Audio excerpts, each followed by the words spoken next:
Hi everyone, welcome back to the channel Nandana creations. Friends, ಇವತ್ತೊಂದು without ಬೀಡ್ಸ್ದು crochet design ತೋರಿಸಿದ್ದೀನಿ, crochet ಕಚ್ಚೆ design. So colour combination ನೋಡಿ, royal blue ಮತ್ತು purple colour combination. So ಇದಕ್ಕೆ needle ಬಂದು 10 ಅಥವಾ 11, 9 ಯಾವ್ದಾದ್ರು ತೊಗೋಬೋದು. ಆ್ಯಸ್ ಯೂಶುವಲ್ 6 ದಾರ ತೊಗೊಂಡು ಗಂಟು ಹಾಕಿ ರೆಡಿ ಮಾಡಿ ಇಟ್ಕೊಂಡಿದ್ದೀನಿ. ಫಸ್ಟು ಸಾರಿ ಬಾಡಿ ಕಲರ್ನ ತೊಗೊಂಡಿದ್ದೀನಿ ಫ್ರೆಂಡ್ಸ್. ಇದಕ್ಕೆ 2 ಕಲರ್ ಯೂಸ್ ಮಾಡ್ತಾ ಇದ್ದೀನಿ. ಅಂದರೆ 3 ಸ್ಟೆಪ್ ಬರುತ್ತೆ, ಇದು 3 ಸ್ಟೆಪ್ ಡಿಸೈನು. ಸೊ ತುಂಬ ಈಸಿ ಡಿಸೈನು, ಬಟ್ ತುಂಬ ಚೆನ್ನಾಗಿ ಕಾಣುತ್ತೆ. ಡಿಫ್ರೆಂಟಾಗಿ ಎಲಿಗೆಂಟ್ ಮ್ಯಾಟ್ ಥರ ಕಾಣಿಸುತ್ತೆ. ಯಾರಿಗೆ ಬೀಡ್ಸ್ ಇಷ್ಟ ಅಲ್ಲ ಅವ್ರಿಗೆ ಇಷ್ಟ ಆಗುತ್ತೆ ಈ ಡಿಸೈನು. ಸೊ ಸ್ಟಾರ್ಟಿಂಗ್ 2 ಸತಿ ಸಿಂಗಲ್ ಕ್ರೋಶೆ ಮಾಡ್ತಾಯಿದ್ದೀನಿ. ಸೊ 2 ಸತಿ ಸಿಂಗಲ್ ಕ್ರೋಶೆ ಮಾಡಿಬಿಟ್ಟು 2 ಚೈನ್ಸ್ನ ಮಾಡ್ಕೊಳ್ಳೋಣ. 2 ಚೈನ್ಸ್, 1 ಚೈನ್, 2 ಚೈನ್, 2 ಚೈನ್ನ ಮಾಡ್ಕೊತಾ ಇದ್ದೀನಿ 2 ಸತಿ ಸಿಂಗಲ್ ಕ್ರೋಶೆ ಮಾಡಿ. ಸೊ ಅಲ್ಲಿಂದ ನೀಡಲ್ ಮೇಲೆ 1 ಟೈಮ್ ದಾರ ಸುತ್ಕೋತೀನಿ. ದಾರ ಸುತ್ಕೊಂಡು ಪಕ್ಕದಲ್ಲೇ ನೀಡಲ್ನ ಹಾಕಿ ದಾರನ ತೊಗೊಂಡು ಬಂದು 3 ದಾರ ಇರುತ್ತೆ ನೀಡಲ್ ಮೇಲೆ. ಫಸ್ಟ್ 2 ದಾರ 1 ಮಾಡ್ಕೊಳ್ಳೋಣ, ಮತ್ತೆ 2 ದಾರನ 1 ಮಾಡ್ಕೊಳ್ಳೋಣ. ಸೊ 1 ಡಬಲ್ ಕ್ರೋಶೆ ಆಯಿತು. 2 ಚೈನ್ ಆದಮೇಲೆ 1 ಡಬಲ್ ಕ್ರೋಶೆ ಮಾಡ್ತಾಯಿದ್ದೀನಿ. 1 ಡಬಲ್ ಕ್ರೋಶೆ ಆದ ತಕ್ಷಣ ಮತ್ತೆ 2 ಚೈನ್ನ ಮಾಡ್ಕೊತೀನಿ. ಸ್ಟಾರ್ಟಿಂಗ್ ಮಾತ್ರ ಈ ಥರ ಫ್ರೆಂಡ್ಸ್, 2 ಚೈನ್ನ ಮಾಡ್ಕೊತೀನಿ. ಸೊ 2 ಚೈನ್ ಮಾಡಿಕೊಂಡು ಮತ್ತೆ ನೀಡಲ್ ಮೇಲೆ ದಾರ ಸುತ್ಕೋಬೇಕು. ಫಸ್ಟ್ 2 ಚೈನ್ ಮಾಡಿ 1 ಡಬಲ್ ಕ್ರೋಶೆ ಮಾಡಿದೆ. ಇವಾಗ 2 ಚೈನ್ ಮಾಡಿ ನೀಡಲ್ ಮೇಲೆ ದಾರ ಸುತ್ಕೊಂಡಿದ್ದೀನಿ. ಈ 2 ಚೈನು ಕಂಬ ಮಾಡಿದ್ವಿ ಅಲ್ಲ, ಅಲ್ಲಿ ಸೆಂಟ್ರಲ್ಲಿ ನೀಡಲ್ ಹಾಕಬೇಕು. ಅಲ್ಲಿಗೆ ಹೋಗಿ ದಾರ ಅಂತಂದು 2 ದಾರ 1 ಸತಿ, 2 ದಾರ 1 ಸತಿ, ಈ ರೀತಿ ಡಬಲ್ ಕ್ರೋಶೆ ಮಾಡ್ತಾಯಿದ್ದೀನಿ. ಫಸ್ಟು 2 ಚೈನ್ ಡಬಲ್ ಕ್ರೋಶೆ ಆಯಿತು. ಇವಾಗ 2 ಚೈನ್ ಡಬಲ್ ಕ್ರೋಶೆ. ಅಗೇನ್ ಮತ್ತೆ ನೀಡಲ್ ಮೇಲೆ ದಾರ ಸುತ್ಕೋಬೇಕು. ಸೇಮ್ ಪ್ಲೇಸಲ್ಲಿ ಹೋಗಿ ದಾರ ಅಂತಂದು 3 ದಾರ ಇರುತ್ತೆ ನೀಡಲ್ ಮೇಲೆ. ಫಸ್ಟ್ 2 ದಾರ 1 ಮಾಡ್ಕೊಳ್ಳೋಣ, ಮತ್ತೆ 2 ದಾರ 1 ಮಾಡ್ಕೊಳ್ಳೋಣ. ಮತ್ತೆ ನೀಡಲ್ ಮೇಲೆ ದಾರ ಸುತ್ಕೊಂಡು ಸೇಮ್ ಪ್ಲೇಸಿಗೆ ಹೋಗಿ ದಾರ ಅಂತಂದು 2 ದಾರ 1 ಮಾಡ್ಕೊಳ್ಳೋಣ, ಮತ್ತೆ 2 ದಾರನ 1 ಮಾಡ್ಕೊಳ್ಳೋಣ. ಈ ರೀತಿ ಡಬಲ್ ಕ್ರೋಶೆ ಮಾಡ್ತಾಯಿದ್ದೀನಿ. 3 ಟೈಮ್ಸ್ ಆಯ್ತಲ್ಲ ಡಬಲ್ ಕ್ರೋಶೆ, ಇನ್ನು 2 ಟೈಮ್ಸ್ ಮಾಡೋಣ. ಒಟ್ಟು 5 ಡಬಲ್ ಕ್ರೋಶಸ್ನ ಮಾಡ್ಕೊಳ್ತಾ ಇದ್ದೀನಿ ಇದೇ ಪ್ಲೇಸಲ್ಲಿ. 2 ಚೈನು ಮತ್ತು 1 ಕಂಬ ಹಾಕಿದ್ವಿ ಅಲ್ಲ, ಆ ಸೆಂಟ್ರಲ್ಲಿ 2 ಮಧ್ಯೆ ನಾನು 5 ಕಂಬಗಳನ್ನ ಮಾಡ್ತಾಯಿದ್ದೀನಿ ಫ್ರೆಂಡ್ಸ್. ಒಂದು ಪುಟ್ಟು ಸ್ಲ್ಯಾಂಟಿಂಗ್ ಆರ್ಚ್ ಬರುತ್ತೆ. ಸೊ ಇದು ಸ್ಲ್ಯಾಂಟಿಂಗ್ ಆರ್ಚು, ಸೀಶೆಲ್ ಡಿಸೈನ್ ಅಂತೀವಲ್ಲ, ಆ ಡಿಸೈನು. ಫಸ್ಟ್ ಸ್ಟೆಪ್ ಹೆಂಗೆ ಬರುತ್ತೆ, ಸೆಕೆಂಡ್ ಸ್ಟೆಪ್, ಥರ್ಡ್ ಸ್ಟೆಪ್ ಕೂಡ ಹಾಗೆ ಬರುತ್ತೆ ಫ್ರೆಂಡ್ಸ್. ನೋಡಿ, 5 ಕಂಬ ಆಗಿದ ತಕ್ಷಣ ನೀಡಲ್ ಮೇಲೆ ಮತ್ತೆ ದಾರ ಸುತ್ಕೊಂಡು ಅದು ಬಟ್ಟೆಗೆ ಎಲ್ಲಿಗೆ ಬರುತ್ತೆ ಅಲ್ಲಿಗೆ ನೋಡಬೇಕು. ಸಾರಿಗೆ ಎಲ್ಲಿಗೆ ಬರುತ್ತೆ ಅಲ್ಲಿಗೆ ಕರೆಕ್ಟಾಗಿ ಸ್ಟ್ರೈಟಾಗಿ ನೀಡಲ್ನ ಇಟ್ಟು ಆ ಪಾಯಿಂಟಿಗೆ, ಜಿಗ್ಜ್ಯಾಗ್ ಮೇಲೆ ಪಾಯಿಂಟಿಗೆ ನೀಡಲ್ನ ಹಾಕಿ ದಾರನ ತಂದು 3 ದಾರ ಇರುತ್ತಲ್ವ, ಫಸ್ಟ್ 2 ದಾರ 1 ಮಾಡ್ಕೋತೀನಿ, ಮತ್ತೆ 2 ದಾರ 1 ಮಾಡ್ಕೋತೀನಿ. ಸೊ ಇವಾಗ ನಾವು ಸ್ಟ್ರೈಟಾಗಿ ಏನಿಟ್ವಿ ಫ್ರೆಂಡ್ಸ್ ನೀಡಲ್ ಬಟ್ಟೆ ಮೇಲೆ, ಒಂದು ಪಾಯಿಂಟ್ ಲೆಫ್ಟ್ ಸೈಡಿಗೆ ನೀವು ಮಾಡಿಕೊಂಡ್ರೆ ಇನ್ನೂ ಬೆಟರು. ಸೊ ಏನಕ್ಕಂತ ಹೇಳ್ತೀನಿ. ಮತ್ತು ಕಂಬ ಆದ ತಕ್ಷಣ 2 ಚೈನ್ ಮಾಡಿ, ಸೊ ಕಂಬದ ಕೆಳಗಡೆ ಗ್ಯಾಪ್ ಇದೆ ಅಲ್ವಾ, ಅಲ್ಲಿನ ಡಬಲ್ ಕ್ರೋಶೆನ ಫಿಲ್ ಮಾಡ್ಕೊಳ್ತಾ ಇದ್ದೀನಿ. ನೋಡಿ, ನೀಡಲ್ ಮೇಲೆ ದಾರ ಸುತ್ಕೋಬೇಕು. ಸೊ ಆ ಗ್ಯಾಪಲ್ಲಿ ಹೋಗಿ ದಾರ ತಂದು 2 ದಾರ 1 ಸತಿ, 2 ದಾರ 1 ಸತಿ, ಈ ರೀತಿ ಡಬಲ್ ಕ್ರೋಶೆನ ಫಿಲ್ ಮಾಡ್ಕೋತಾ ಇದ್ದೀನಿ. ಇಲ್ಲೂ ಕೂಡ 2 ಚೈನ್ ಹಾಕಾದ್ಮೇಲೆ 5 ಕಂಬಗಳನ್ನ ಹಾಕೋತೀನಿ. ಜಸ್ಟ್ 5 ಸಾಕಾಗುತ್ತೆ ಫ್ರೆಂಡ್ಸ್ ಈ ಡಿಸೈನ್ಗೆ. 5 ಕಂಬ ಸಾಕು. 6 ಹಾಕ್ಬಿಟ್ರೆ ಏನಾಗುತ್ತೆ, ಸ್ವಲ್ಪ ಡಿಫ್ರೆಂಟ್ ಆಗುತ್ತೆ, ಅಂದರೆ ಲೆಂತ್ ಜಾಸ್ತಿ ಆಗುತ್ತೆ, ಅಷ್ಟು ನೀಟಾಗಿ ಕಾಣಿಸಲ್ಲ. 5 ಸಾಕಾಗುತ್ತೆ. ನೋಡಿ, ಇವಾಗ ನೀಡಲ್ ಈ ಥರ ಕ್ರಾಸಾಗಿ ಇಡ್ತೀನಿ ಅಲ್ವ ನೀಡಲ್ ಮೇಲೆ 5 ಕಂಬ ಆದ ತಕ್ಷಣ. ಸೊ ಒಂದು ಪಾಯಿಂಟ್ ಲೆಫ್ಟಿಗೆ ನೀವು ತೊಗೊಳ್ಳಿ, ಲೂಸಾಗಿ ಹಾಕಬಾರ್ದಿತ್ತು, ಒಳಗಡೆ ಹಾಕಬಾರ್ದು. ಒಂದು ಪಾಯಿಂಟ್ ದೂರಕ್ಕೆ ಹಾಕಿದ್ರೂ ನಡೆಯುತ್ತೆ. ಯಾಕಂದರೆ ಸೆಕೆಂಡ್ ಸ್ಟೆಪ್, ಥರ್ಡ್ ಸ್ಟೆಪ್ ಬರೋಷ್ಟಲ್ಲಿ ನಮಗೆ ಓವರ್ಲ್ಯಾಪ್ ಆಗಿಬಿಡುತ್ತೆ. ತುಂಬ ಜನಕ್ಕೆ ಇದು ಓವರ್ಲ್ಯಾಪ್ ಆಗಿಬಿಡುತ್ತೆ ಡಿಸೈನು. ಸೊ ನನಗೂ ಎಷ್ಟೊಂದು ಸತಿ ಆಗಿದೆ. ಸೊ ಬೇಸ್ ಅನ್ನೋದು ಕರೆಕ್ಟ್ ಮೆಷರ್ಮೆಂಟಲ್ಲಿ ಹಾಕಬೇಕು ಫ್ರೆಂಡ್ಸ್. ಕರೆಕ್ಟ್ ಅನ್ನೋದಕ್ಕಿಂತ ಇಂಚೂರು ದೂರ ಹಾಕಿದ್ರೂ ಒಂದು ಕಂಬ, ಒಂದೇ ಒಂದು ಪಾಯಿಂಟಷ್ಟು ಲೆಫ್ಟ್ ಸೈಡಿಗೆ ಹಾಕ್ಕೊಳ್ಳಿ ನೀವು ಕಂಬ ಮಾಡ್ತೀವಲ್ಲ ಆವಾಗ. ಸೊ ಅದು ನಮಗೆ ನೋಡಿ ಈ ಥರ ಇಡ್ತೀನಿ ಅಲ್ವಾ ನೀಡಲ್ ಮೇಲೆ ದಾರ ಸುತ್ಕೊಂಡು. ಸೊ ದಾರ ಸುತ್ಕೊಳ್ಳಿಲ್ಲ ನೋಡಿ, ನೀಡಲ್ ಮೇಲೆ ದಾರ ಸುತ್ಕೊಂಡು ಒಂದು ಪಾಯಿಂಟ್ ಲೆಫ್ಟಿಗೆ ನಾನು ತೊಗೋಬೇಕು. ಒಂದು ಪಾಯಿಂಟ್ ಲೆಫ್ಟಿಗೆ, ಅಂದರೆ ಸ್ವಲ್ಪ ಕರೆಕ್ಟ್ ಫಿಟ್, ಸ್ವಲ್ಪ ಟೈಟಾಗೇ ಇರಲಿ, ಆ ಥರ ನೀವು ತೊಗೋಬೇಕು. So second step, third step ಹಾಕಿದಾಗ ನಮಗೆ ಓವರ್ಲ್ಯಾಪ್ ಆಗೋ ಚಾನ್ಸಸ್ ಇರುತ್ತೆ, ಹತ್ರ ಹಾಕಿಬಿಟ್ರೆ. ಅದಕ್ಕೋಸ್ಕರ ಕರೆಕ್ಟಾಗಿ 5 ಕಂಬಗಳನ್ನ ಬೇಸ್ ಲೈನ್ ಪೂರ್ತಿ ಈ ರೀತಿ ಮಾಡ್ಕೊಂಡು ಹೋಗಬೇಕು. ಇದು ತುಂಬ ಹತ್ರ ಅನಿಸ್ಬಾರ್ದು ಫ್ರೆಂಡ್ಸ್. ನಿಮಗೆ ಲೂಸ್ ಇದ್ದರೆ ಖಂಡಿತ ಓವರ್ಲ್ಯಾಪ್ ಆಗೋಗ್ಬಿಡುತ್ತೆ, ಡಿಸೈನ್ ರಿಂಕಲ್ಸ್ ಬಂದುಬಿಡುತ್ತೆ, ಅಂದರೆ ಹತ್ರ ಆಗೋಗ್ಬಿಡುತ್ತೆ. ಅಷ್ಟು ಚೆನ್ನಾಗಿ ಅನಿಸಲ್ಲ. ನಿಮಗೆ ನೀಟಾಗೆ ಸ್ಯಾರಿ ಪಲ್ಲು ಹೇಗಿದೆ ನೀಟಾಗಿ ಸ್ಟಿಫಾಗೆ ಆ ರೀತಿ ಬರಬೇಕಂದ್ರೆ ಸ್ವಲ್ಪ ನೀಟಾಗಿ ನೋಡ್ಕೊಂಡು ಬೇಸ್ ಕರೆಕ್ಟಾಗಿ ಹಾಕ್ಕೊಳ್ಳಿ. ಮತ್ತು ನೋಡಿ, ಇಲ್ಲಿ ಸೆಕೆಂಡ್ ಕಲರ್ ತೊಗೊಂಡಿದ್ದೀನಿ. ಸೆಂಟ್ರಲ್ ಕಲರ್ ಚೇಂಜ್ ಮಾಡಬೇಕು. ಸೆಕೆಂಡ್ ಕಲರಲ್ಲಿ ಸೊ ಅಲ್ಲೇ ಸ್ಲ್ಯಾಂಟಿಂಗ್ ಆರ್ಚ್ ತುದಿಲಿ ಒಂದು ಲಾಕ್ ಮಾಡಿಬಿಟ್ಟು 3 ಚೈನ್ ಹಾಕೋತಾ ಇದ್ದೀನಿ. 3 ಚೈನ್ ಹಾಕ್ಕೊಂಡು 3 ಚೈನ್ ಹಾಕಿಬಿಟ್ಟು ನೀಡಲ್ ಮೇಲೆ ದಾರ ಸುತ್ಕೋಬೇಕು. ಇಲ್ಲೇನು 2 ಸ್ಲ್ಯಾಂಟಿಂಗ್ ಆರ್ಚ್ ಮಧ್ಯೆ ಗ್ಯಾಪ್ ಇದೆ ಅಲ್ವಾ, ಗ್ಯಾಪ್ಗೆ ನಾನು ನೀಡಲ್ನ ಹಾಕಿ ದಾರನ ತಂದು, ಇವಾಗ 3 ದಾರ ಇರುತ್ತಲ್ವ, ಫಸ್ಟ್ 2 ದಾರ 1 ಮಾಡ್ಕೊಳ್ಳೋಣ, ಮತ್ತೆ 2 ದಾರನ 1 ಮಾಡ್ಕೊಳ್ಳೋಣ.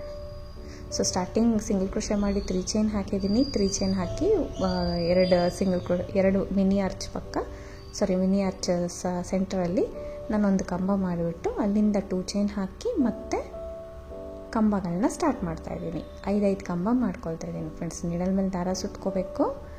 ಗ್ಯಾಪ್ ಏನಿದೆ ಗ್ಯಾಪಲ್ಲೇ ಹೋಗಿ ದಾರನ ತಂದು 2 ದಾರ 1 ಸತಿ ಮತ್ತೆ 2 ದಾರ 1 ಸತಿ, ಈ ರೀತಿ 5 ಕಂಬನ ಮಾಡ್ಕೋಬೇಕು. 2 ಚೈನ್ ಬಿಟ್ಟು 5 ಡಬಲ್ ಕ್ರೋಶೆ ಮಾಡ್ಕೋಬೇಕು. ಇದು 3rd ಒಂದು. ಸೊ 3ನೇ ಕಂಬ ಮತ್ತೆ ಇನ್ನೂ 2 ಕಂಬ ಮಾಡ್ಕೋತಾ ಇದ್ದೀನಿ. 4ನೇದು ಇನ್ನೂ 1 ಕಂಬ ಮಾಡ್ಕೊಂಡು 5 ಕಂಬ ಆದಮೇಲೆ ಒಂದು ಸ್ಲ್ಯಾಂಟಿಂಗ್ ಆರ್ಚ್ ಮಿನಿ ಆರ್ಚ್ ಬರುತ್ತೆ. ಸೊ ಅದಾದ ತಕ್ಷಣ ಮತ್ತೆ ನೀಡಲ್ ಮೇಲೆ ದಾರ ಸುತ್ಕೋಬೇಕು. ಈ 6th ಕಂಬನ ನಾವು ನೆಕ್ಸ್ಟ್ 2 ಸ್ಲ್ಯಾಂಟಿಂಗ್ ಆರ್ಚ್ ಸೆಂಟ್ರಲ್ಗೆ ಗ್ಯಾಪ್ ಇರುತ್ತಲ್ವ ಫ್ರೆಂಡ್ಸ್, ಅಲ್ಲಿಗೆ ನಾನು ನೀಡಲ್ನ ಹಾಕಿ ದಾರನ ತಂದು ಡಬಲ್ ಕ್ರೋಶೆ ಮಾಡ್ತಾಯಿದ್ದೀನಿ. ಡಬಲ್ ಕ್ರೋಶೆ ಮಾಡಿ ಆದಮೇಲೆ 2 ಚೈನ್ಸ್ ಮಾಡಿಬಿಟ್ಟು 5 ಕಂಬಗಳನ್ನ ಮಾಡ್ಕೋತೀನಿ. 5 ಕಂಬ ಮಾಡ್ಕೊಳ್ಳೋಣ. ಏನು ಪ್ಲೇಸ್ ಇದೆ ಸೊ ಅಲ್ಲಿ 5 ಕಂಬಗಳನ್ನ ಮಾಡ್ಕೋತೀನಿ. 5 ಡಬಲ್ ಕ್ರೋಶನ ಫಿಲ್ ಮಾಡ್ಕೋಬೇಕು. ಈ ಥರ ಸೆಕೆಂಡ್ ಸ್ಟೆಪ್ ಪೂರ್ತಿ ಇದೇ ಥರ ಮಾಡ್ಕೋಬೇಕು ಫ್ರೆಂಡ್ಸ್. ಇದರಲ್ಲಿ ಯಾವುದೇ ರೀತಿ ಬೀಡ್ಸ್ ಯೂಸ್ ಮಾಡಿಲ್ಲ. ಬೇಕಂದರೆ ಒಂದು ಚಿಕ್ಕ ಬೀಡನ್ನ ನೀವು ಹಾಕೋಬೋದು. ಸೊ ನಾನು ಯಾವುದೇ ರೀತಿ ಹಾಕಿಲ್ಲ, ಬೀಡ್ಸ್ ಬೇಡ ಅಂದಿರೋದಕ್ಕೆ ಕಸ್ಟಮರು ವಿತೌಟ್ ಬೀಡ್ ಡಿಸೈನ್ ಮಾಡ್ತಾಯಿದ್ದೀನಿ. ಸೇಮ್ ಸ್ಲ್ಯಾಂಟಿಂಗ್ ಆರ್ಚಸ್ನೇ ಕಂಟಿನ್ಯೂಸ್ ಆಗಿ ಹಾಕ್ಕೊಂಡು ಹೋಗೋದು. 5 ಕಂಬ ಆದ ತಕ್ಷಣ ಮತ್ತೆ ನೋಡಿ ನೆಕ್ಸ್ಟ್ ಕಂಬ ನಾವು 2 ಸ್ಲ್ಯಾಂಟಿಂಗ್ ಆರ್ಚ್ ಮಧ್ಯದಲ್ಲಿ ಕಂಬ ಮಾಡ್ಕೊಳ್ಳೋದು. ಅಲ್ಲಿ 2 ಚೈನ್ ಹಾಕಿ ಮತ್ತೆ 5 ಡಬಲ್ ಕ್ರೋಶನ ಕಂಟಿನ್ಯೂ ಮಾಡ್ಕೊಂಡು ಹೋಗೋದು. ಇಲ್ಲಿ 2 ಚೈನ್ ಮಾಡ್ಕೋಬೇಕು ಮತ್ತು 5 ಡಬಲ್ ಕ್ರೋಶನ ಕಂಟಿನ್ಯೂ ಮಾಡ್ಕೊಂಡು ಹೋಗೋದು. ತುಂಬ ಈಸಿ ಇದೆ ಫ್ರೆಂಡ್ಸ್. ಬಟ್ ಬೇಸ್ ಮಾತ್ರ ತುಂಬ ಕರೆಕ್ಟಾಗಿ ಹಾಕಬೇಕು. 5 ಕಂಬ ಹಾಕಿಬಿಟ್ಟು ಕರೆಕ್ಟಾಗಿ ಅದು ಎಲ್ಲಿಗೆ ಬರುತ್ತೆ ಅಲ್ಲಿಗೆ 1 ಪಾಯಿಂಟ್ ಲೆಫ್ಟಿಗೆ ನಾವು ಲಾಕ್ ಅಂದರೆ ಕಂಬ ಮಾಡ್ಕೋಬೇಕು ನೆಕ್ಸ್ಟ್ ಕಂಬ. ಸೊ ಅವಾಗ ನಮಗೆ ಪರ್ಫೆಕ್ಟಾಗಿ ಡಿಸೈನ್ ಬರುತ್ತೆ. ಇಲ್ಲಾಂದರೆ ರಿಂಕಲ್ಸ್ ಬರೋದು, ಲೂಸ್ ಆಗೋದು, ಓವರ್ಲ್ಯಾಪ್ ಆಗೋದು ಆ ಥರ ಎಲ್ಲ ಆಗುತ್ತೆ. ಸೊ ಈ ಥರ 5 ಕಂಬ ರೆಡಿ ಆಯ್ತಲ್ವ. ರೆಡಿ ಆದ ತಕ್ಷಣ ನೆಕ್ಸ್ಟಿಗೆ ಹೋಗಬೇಕು.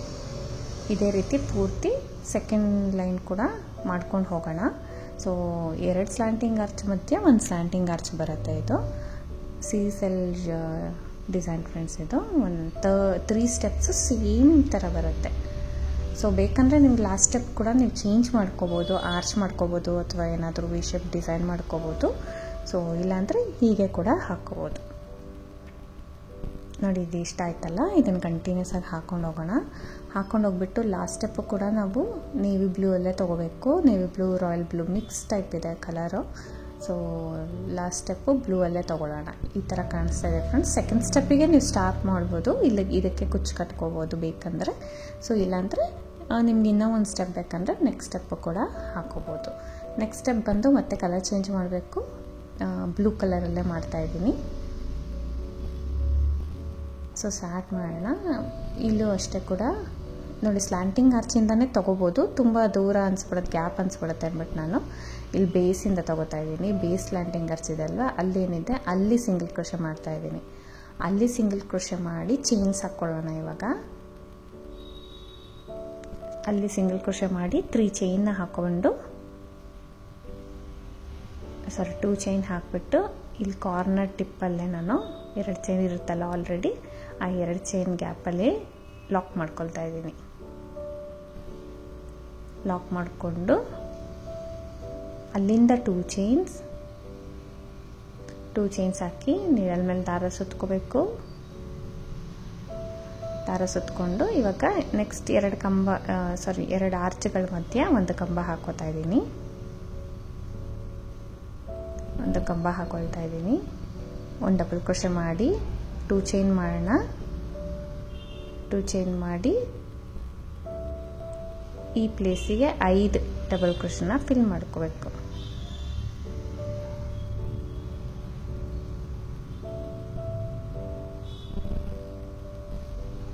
ಐದು ಕಂಬಗಳನ್ನ ಫಿಲ್ ಮಾಡ್ಕೊಳ್ಳೋಣ. ಸೊ ಈ ಸ್ಟೆಪ್ಪು ಸೇಮ್ ಡಿಸೈನ್ ಫ್ರೆಂಡ್ಸ್. ನಿಮಗೆ 5 ಕಂಬ ಫಿಲ್ ಮಾಡ್ಕೋಬೇಕು. ನೆಕ್ಸ್ಟ್ ಕಂಬನ 2 ಸ್ಟ್ಯಾಂಡಿಂಗ್ ಆರ್ಚ್ ಮಧ್ಯೆ ಕಂಬ ಮಾಡ್ಕೋಬೇಕು. 2 ಚೈನ್ ಮಾಡಿ ಮತ್ತೆ ಅಲ್ಲಿ ಕಂಬಗಳನ್ನ ಕಂಟಿನ್ಯೂ ಮಾಡ್ಕೊಂಡು ಹೋಗಬೇಕು. ಇಷ್ಟೇ ಡಿಸೈನ್. ತುಂಬ ಈಸಿ ಇದೆ, ಬಿಗಿನರ್ಸ್ ಕೂಡ ಹಾಕೋಬೋದು ಫ್ರೆಂಡ್ಸ್. ಬೇಸ್ ಮಾತ್ರ ಕರೆಕ್ಟಾಗಿ ಹಾಕಿ ನಿಮಗೆ ಮಿಕ್ಕಿದ ಸ್ಟೆಪ್ ಕೂಡ ಈಸಿ, ಬೇಗ ಕೂಡ ಆಗೋಗುತ್ತೆ. ನಿಮಗೆ ನಾರ್ಮಲಾಗಿ ಒಂದು ಬೇಸ್ ಲೈನ್ ಹಾಕಬೇಕಂದ್ರೆ 45 to 1 hour ಸಾಕಾಗುತ್ತಲ್ವ. ಹಂಗೆ ನೋಡಿದ್ರೆ ನಿಮಗೆ 2-2.5 hours ಇಡ್ಸುತ್ತೆ ಈ ಡಿಸೈನ್ ಕಂಪ್ಲೀಟ್ ಮಾಡೋಕ್ಕೆ. ಅಷ್ಟೇ, ಸ್ವಲ್ಪ ಸ್ಲೋ ಆಗಿ ಹಾಕೋರು ಬಿಗಿನರ್ಸ್ ಆದರೆ ಸ್ವಲ್ಪ ಟೈಮ್ ತೊಗೊಳತ್ತೆ, ನೋಡ್ಕೊಂಡು ಹಾಕೋಬೇಕಲ್ವ. ಅದಕ್ಕೋಸ್ಕರ. ಇಲ್ಲಾಂದರೆ ನಾರ್ಮಲ್ ಪ್ರಾಕ್ಟೀಸ್ ಇರೋರು ತುಂಬ ಫಾಸ್ಟಾಗಿ ಡಿಸೈನ್ ಹಾಕ್ಬಿಡ್ಬೋದು. ಸೊ ತುಂಬ ಈಸಿ ಇದೆ ಡಿಸೈನ್. ಸೊ ಈ ರೀತಿ ಕಂಟಿನ್ಯೂ ಮಾಡ್ಕೊಂಡು ಹೋಗ್ತೀನಿ.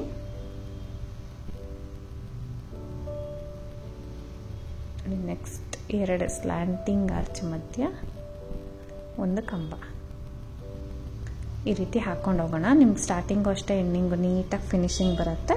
ಸೊ ಇದೇ ರೀತಿ ಕೌಂಟಿಂಗ್ಸ್ ನೀವು ಹಾಕ್ಕೊಂಡು ಹೋದರೆ ತುಂಬ ನೀಟಾಗಿ ಚೆನ್ನಾಗಿ ಬರುತ್ತೆ.